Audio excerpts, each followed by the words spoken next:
What's the last bit? So he gave you the email address? Yeah, basically I told it, okay, I'll write it down, but the most important part, I forgot. But anyway, it was a success because Well done. it was a success. But you turned it around from a negative to a positive. Yes, and you can go basically meet he them. said, write me email, we can, I actually mentioned that the profit they're making, I can match. Mhm. So his voice changed straight Okay. away. It's like, okay. So write down my email and we'll meet like next week or something. That was the magic bit that you forgot. So you went, okay, good. Excellent, well done. Thank you very much. Round of applause.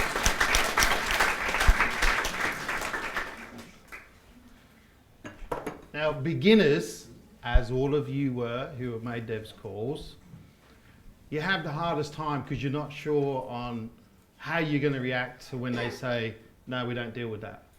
So always question them, because lots of beginners out there will just hang up the phone. And they might phone me up and say, Ash, they said no.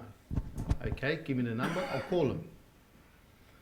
We've had some guys that have been very, very aggressive in certain areas of London. We've turned them around within seconds.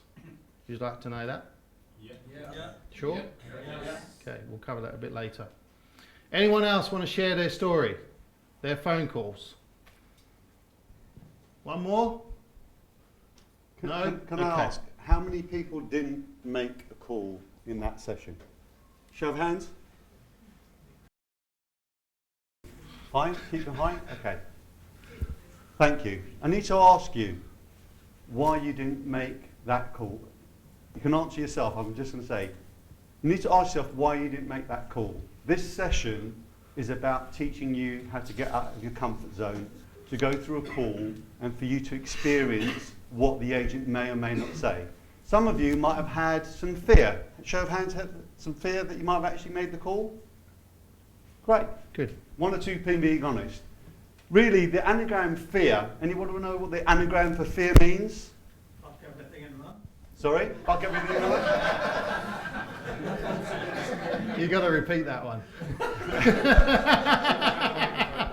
Fear stands for false False evidence. evidence or expectations appearing real. Because when you actually do something, your fear and your expectations quite often are very different to what you may have thought. Yes or yes? Yes. Yeah. When Ashley made his first call, the first way that he thought it was going to go was not quite the way it actually went. And if you actually listen to the language patterns, what patterns?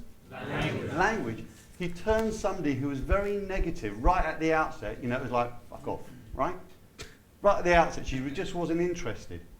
But he went through a process, he built some rapport, he put some fun in there, some banter, and slowly, what was the word? Slowly, he actually turned her around from a negative into a positive, where he's now able to have a meeting and maybe create some sort of business opportunity. So when we're going through these exercises, please, this is for you. Who's it for? It's for you to learn, to experience. And by you actually sharing helps other people in the room. The results that you did expect, and more importantly, the results you didn't expect, because we all learn from things that we didn't go quite so well. Does that make sense? Yes. So when we give you the exercises, please do them, and it helps everybody in the room as well as us as trainers. Is that okay? Yes. Thank you. Good, well done. Thank you. We will now break for lunch. Is that okay? You can have an hour, but you need to be back here at 2 o'clock. Fair? Give yourself a round of applause.